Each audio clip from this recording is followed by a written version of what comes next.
эрчим хүчний үн өсөж байх юм бол эрчим хүчний үйлдвэрлэгч, эрчим хүчний түүхийд үйлдвэрлэгчд хэрэгтэй.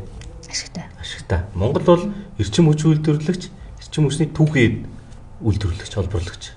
Одоо харамсалтай нөгөө нөөц боломжоо ашиглаж үйлдвэрлэлээ явуулж чадахгүй л болохоос шүү. Тэ? Тэгээ хоёулаа эрчим хүчний юу орох юм бол дахиад нэг цаг ярьчих واخ. Ямар ч байсан тэрийг ашиглаж чадахгүй учраас бид нар айгаад байгаа байхгүй юу? Одоо ингээд бензин өндөр бол яана, тэ? Дизель өндөр бол яана гэдэг. Эсвэргээр за энэ нефт боловсруулах үйлдвэр гэдэг нэг айхтар юм байна. Яаж игээд дуусгах хэрэгтэй. Амжилттай боллоо, дуусчлаа. Тэгээд түүхэд нь байхгүй. За түүхэд амжилттай болчлоо. Гей. Тэгэн бол 50% хэрэглэнэ. Цаана дахиад 50% үлдэнэ. Тэр 50% бид нар нүүрснээс үйлдвэрлэх хэрэгтэй. Одоо хятад улс бол 400 сая тонн нүүрснээс химийн бүтээгдэхүүн үйлдвэрлэж байгаа.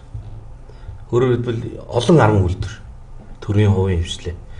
Энэ нөгөө шин юм биш, батлагдсан бизнес болсон. Тэгэхээр Монгол бид нар төр бараг барахгүй үстэй.